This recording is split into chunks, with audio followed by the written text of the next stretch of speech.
E, gente, a coisa está tão feia que não se pode dar mole nem para animal. Chegou um vídeo para nossa produção que quando eu vi, eu me apavorei. Roda aí.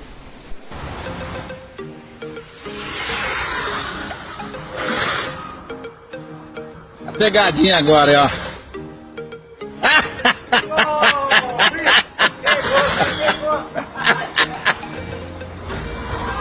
E é com esse vídeo de hoje que começamos mais um programa. Hoje recebendo aqui o pastor Reinaldo da Igreja Assembleia de Deus.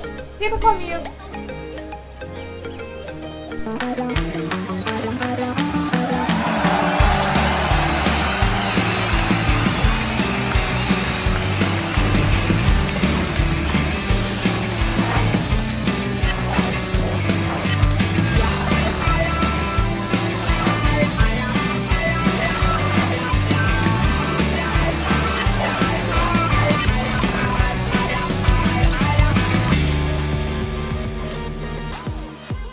Então, pastor, primeiramente queria agradecer por você ter aceitado o nosso convite e vir aqui dar essa entrevista pra gente. E pra você, hoje qual é a maior dificuldade que se tem para levar fiéis para a igreja? A dificuldade hoje é que a gente traz o evangelho, na medida do possível, muito sério. Isso tem acontecido que às vezes muitos hoje abrem as portas falando que é pastor, que é igreja, e o que acontece? Acaba desencadeando um caminho, um percurso diferente. Toda a visão que a gente tem, toda a seriedade que nós temos hoje, tem voltado para esse tipo, às vezes, de eventos fora do texto sagrado que é a Bíblia. Sim. E você nem sempre foi pastor, né? Como você descobriu essa vocação? É verdade, na verdade eu levei bastante anos, até morei na ocasião na região aqui na São João da Barra, e naquela ocasião eu ainda era do catolicismo, não que eu tenho nada contra o catolicismo, mas cada um de nós tem uma chamada. Deus, ele chama, e quando ele chama a gente responde de acordo com a obediência. E naquela ocasião, no ano de 1999, eu havia saído da cidade de São João da Barra e eu fui para Campos do Goytacazes. E nesse intervalo aí, eu acabei me unindo a pessoas também, que eram do Evangelho Cristão, e eu fui me achegando aí, esse é o ponto de me converter no Evangelho Cristão.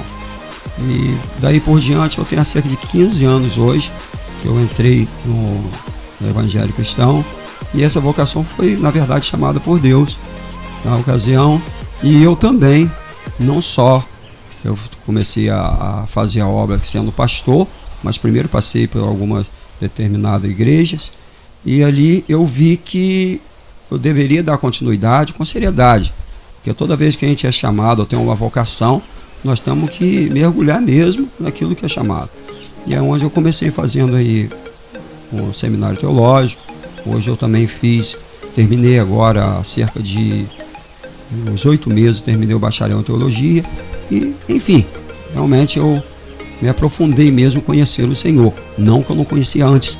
Eu louvo a Deus todos os dias por eu vim de onde eu vim, eu era católico, e eu louvo a Deus, porque através de tudo isso a gente vai adquirindo a experiência na fé, né? Eu tive grandes amigos também junto ao catolicismo. Eu louvo a Deus por cada vida hoje que tem representado para mim e me ajudou nessa minha caminhada. E você, assim como pastor, qual é a sua opinião sobre o Valdomiro Santiago?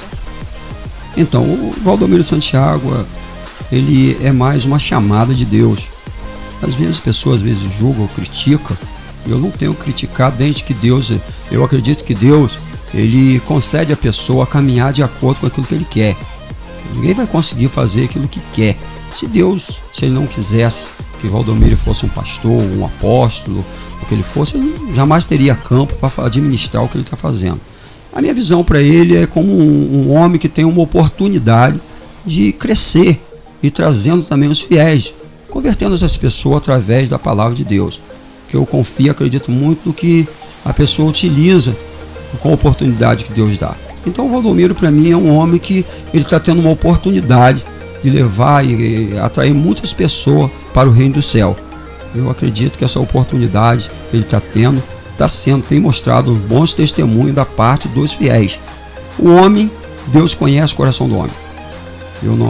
Nós, pessoas normais, não conhecemos a profundidade do coração de uma pessoa, mas Deus conhece, Ele sabe de tudo, Ele sabe aonde que vai dar, qual o campo que nós devemos percorrer, ainda que nós queremos ir para um lado que nós mesmos escolhemos, mas Deus, quando Ele tem um propósito no coração do homem, ainda que o homem faça ao contrário, com a desobediência, com certeza Ele vai pagar pelo que ele faz de errado, e não somos nós que podemos julgar. O Valdomiro, para mim, é um homem que tem essa oportunidade, ele deve continuar, porque é uma chamada também de Deus. Mas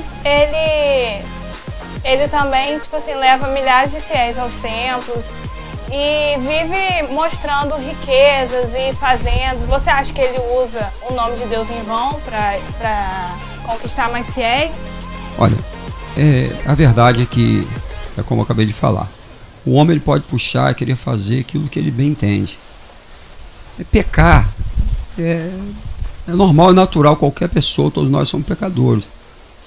O maior problema é a consequência do pecado. Porque todos nós fazemos o que está diante da nossa mente, que a gente acha que está certo.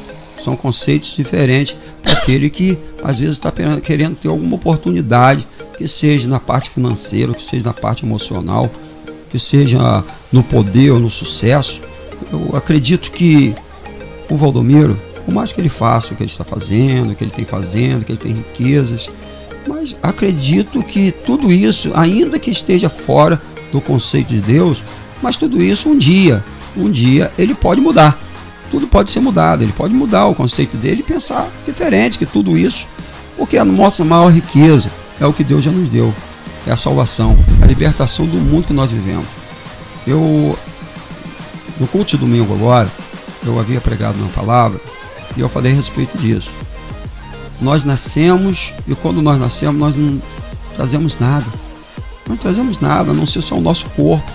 Nós nascemos nus, como muitos sabem, e às vezes falam sobre isso, e não trazemos nada.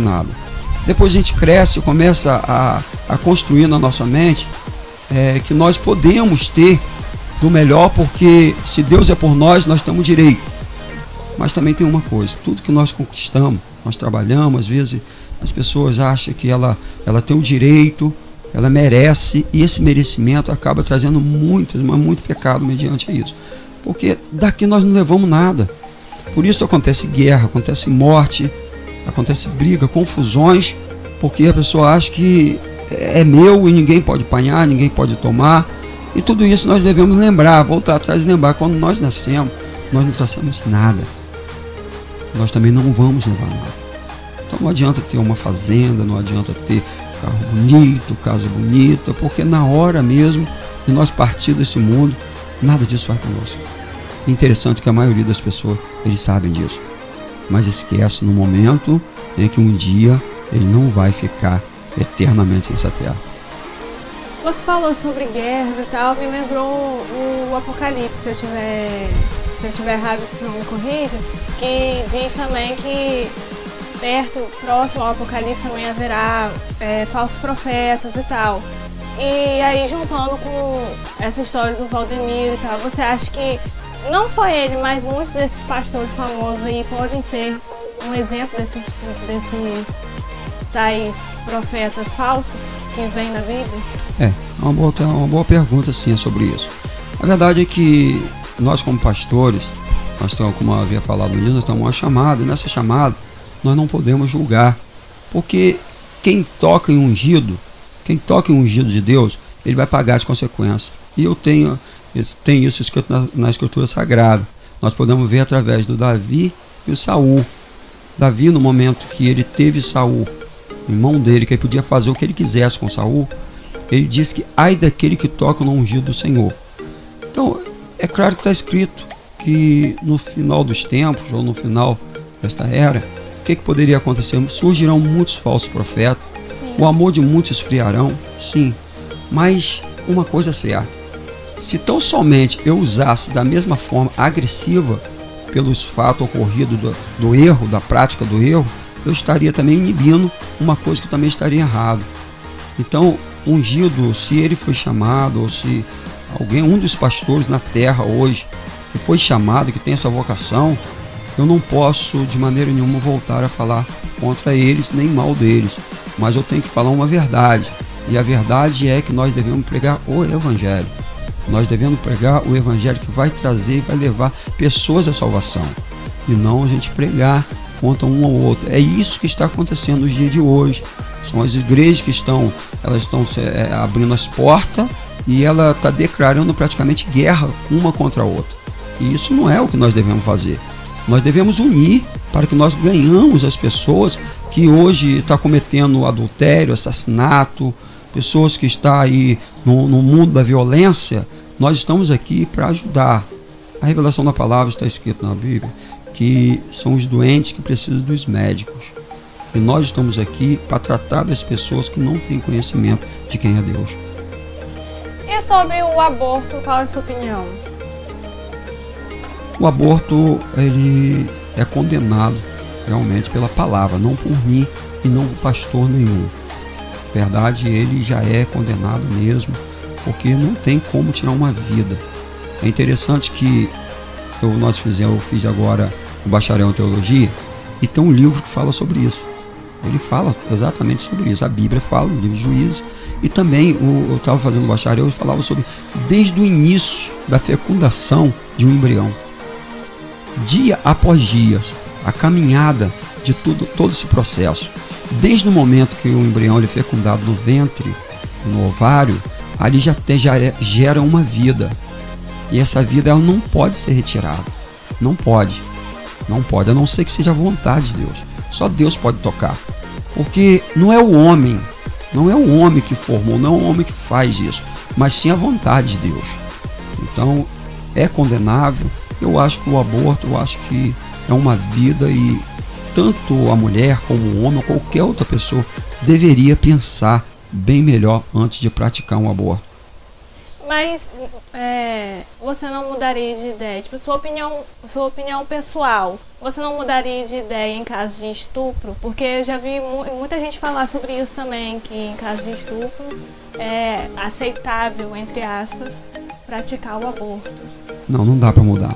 Não dá, porque a verdade que, é claro, que o emocional de quem sofreu, o emocional, é claro, nós não podemos negar que a pessoa vai precisar de cuidados, vai precisar aí de, com certeza, passar por um processo diferente, né? Vai precisar, quem sabe, aí de pessoas para aconselhar, talvez até médico, né? Porque sofreu uma agressão, né? Não queria, né? Muitas pessoas às vezes pensam, não, tem que tirar, mas existe uma forma também. Nós devemos pensar o seguinte, que o que aconteceu entre esse relacionamento, mesmo que não foi, ambas partes estavam em concordância, mas de qualquer maneira gerou uma vida, e nós não temos como retirar, porque se Deus realmente ele está nesse negócio mesmo, como nós pensamos, ele poderia com certeza evitar que houvesse a gravidez, mas se veio a gravidez, acredito que a resposta vai estar após tudo isso, é com a caminhada, é com o dia a dia, é o percurso do caminho que vai mostrar uma realidade sobre isso. Acredito que não deveríamos, nem deve praticar esse aborto, ainda mesmo sendo assim, não deve, que aí já tem uma vida. Mudando um pouquinho de assunto, você acha que é possível se envolver num trabalho secular que inclua eventos como show, baile e outros eventos sem se comprometer espiritualmente? Eu sei que é complicado e é muito difícil. Isso a gente tem que encarar, porque nem todas as pessoas estão preparadas para isso. Jeremias deixou uma palavra dizendo, maldito o homem que confia no homem. E quando ele deixou essa palavra, eu comecei analisando, através da Escritura Sagrada, consultando a Escritura, e eu pude entender que as pessoas fazem meditação dessa palavra errada. Porque na verdade, maldito o homem que confia no homem, não quer dizer que é maldito o homem que confia em outro homem, mas um homem que confia em si mesmo. Porque a verdade é que a Bíblia, ela refere muito para nós, ela traz muito sobre isso, através de nós nos guardarmos das tentações. E tentações, praticamente, simbolicamente, ela num termo geral, porque a nossa vida, o dia a dia, ela é muito tentada. Muito tentado. Então, Para mim, uma ocasião como essa, que você me faz essa pergunta, eu acredito que, vamos lá, a gente está você é convidado para você, de repente, se comparecer a algum lugar e você não sabe aonde que você vai entrar. E depois que você entra, você vai notar que ali não seria um ambiente para você. Não seria, no meu caso, não seria para mim. Eu separo muitos ambientes por onde eu ando. Mas só que tem uma coisa. Tem coisa que não tem mais saída. Uma vez você ali dentro, agora você não tem mais saída. Então nós devemos estar preparados para certas ocasiões que pode admitir acontecer na nossa vida. Eu acredito que não vai fugir muito para aquele que está preparado. Porque as tentações elas virão. Por isso acontece muitas vezes pastores que ele não consegue, por falta de preparação, por falta da preparação dele, ele às vezes cai nas tentações e acaba perdendo a chamada dele e a vocação que ele tem. Mas eu acredito que dê pra gente, num local como desse, que seja aí de baile, que seja, não que a gente vai lá para isso, mas que seja apanhado de repente de surpresa. De surpresa, não, porque um pastor não vai jamais vai querer entrar num baile, jamais vai querer entrar se ele foi chamado por Deus, ele já tem a igreja, já tem tantos eventos, né, que compromete a ele a fazer, do que escolher entrar em um baile. Mas dá sim, eu tenho certeza que um pastor, um homem de Deus preparado, ele consegue remover toda essa situação na medida do possível que ele estiver preparado. E muitos pastores já falaram que doente mental terá salvação porque eles não têm consciência do que faz, alguma coisa assim. E para você, como é o caso dessa salvação? Na Bíblia está escrito que no grande dia, na vinda de Jesus, é o que está escrito. Na vinda de Jesus, nem os loucos errarão o caminho. É o que está escrito. Agora, há de nós estar visando isso, porque loucura é uma coisa que nós não temos experiência, porque nós não somos loucos, não é isso? Então, como que nós podemos ter uma visão disso? O louco, ele tem que ser, cada situação que acontece com uma pessoa que se diz, ou que a gente vê como louco, tem que ser analisado. Porque, ainda há pouco, eu estava conversando sobre isso, um louco que, por exemplo, agora, recentemente, nós vimos nessa reportagem, que um louco, ele pegou a gasolina e foi lá e jogou num certo ambiente escolar e já tinha fogo lá. Mas por que esse louco não pegou a água e na mente dele, como louco, pensou que era gasolina? Ou ele não identificou? Ele identificou tão bem que a gasolina pegasse fogo e aconteceu uma fatalidade. Então isso é para ser muito analisado a respeito dessa situação de louco, porque se é realmente louco ou se de repente é um clima emocional na pessoa, porque o clima emocional também traz muitas coisas, fazem muitas coisas na vida das pessoas que são chamados de louco, não é. Às vezes são críticas, às vezes são parte emocional na pessoa que traz a fazer tantas coisas incorretas e que depois a pessoa vai e diz que é louco, que é maluco, que é doido. Mas a Bíblia, o que está na Bíblia é que naquele grande dia, ou seja, na vinda do Senhor Jesus, nem os loucos eles errarão o caminho. Agora, os loucos que a gente vê são aqueles que realmente nós podemos observar que, como muitos dizem, que o louco ele rasga dinheiro. Ele fala isso porque o louco ele não tem noção realmente do que é, ou quem é, ou o que vai ser após tudo aquilo. Isso é louco. E na sua opinião, para quem a gente deve confessar nossos pecados? A Bíblia dá referência da confissão de pecado. Ela fala que a primeira coisa que nós devemos, nós mesmos devemos trazer isso em arrependimento. O pecador, se ele não se arrepende, ele não tem como declarar para ninguém, ou até mesmo pedir perdão, que seja, se ele, primeiramente, ele não trouxe sobre ele que ele errou, que ele falhou, que ele é pecador. Ele precisa disso. E a Bíblia, ela fala sobre isso. E nós devemos nos arrepender do nosso pecado, para depois nós confessarmos a Deus, a Ele mesmo. Porque o Espírito Santo, ele cabe realmente a ele. Só ele pode vir até nós e nos trazer uma transformação. Ele transforma o homem. Nós poderíamos pensar assim: quantos testemunhos nós vimos das pessoas que está lá, ele cometeu um assassinato, quantos homens ele viveu experiência de ser um traficante, ele hoje é pastor. Por que hoje ele é um evangelista, ele é um diácono? Por que isso? Porque ele chegou em si e ele viu realmente que ele queria sair dessa vida. Ele não queria mais viver esse estilo de vida como uma pessoa que estava, praticamente a vida dele estava condenada, e ele fez tantas maldades, tantos erros. Então, primeiro veio o arrependimento, ele se arrependeu, ele viu que estava errado, e depois ele veio confessar. Ele buscou aí um padre, confessou um padre, ele confessou os erros dele a um pastor, ele confessou a um homem para que ele demonstrasse que ele estava errado com o que fez. E isso, quem fez primeiro depois de tudo isso foi quem?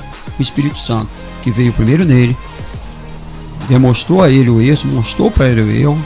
Depois ele viu que ele precisava de alguém para que ele viesse realmente justificar aquilo que ele recebeu.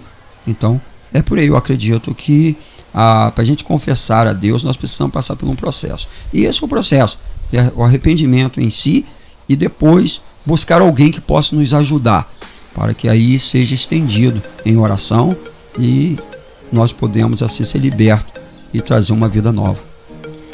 E Deus condena o relacionamento amoroso entre um tio e sua sobrinha?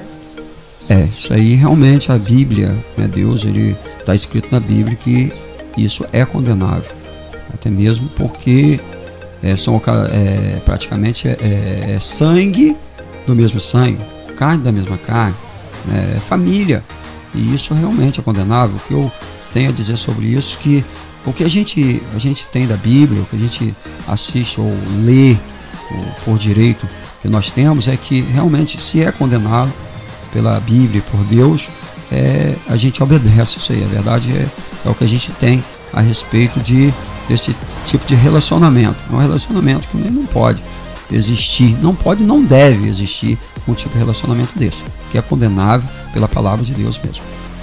Pastor, muito obrigado por ter vindo aqui. E você pode fazer uma oraçãozinha pra gente para terminar?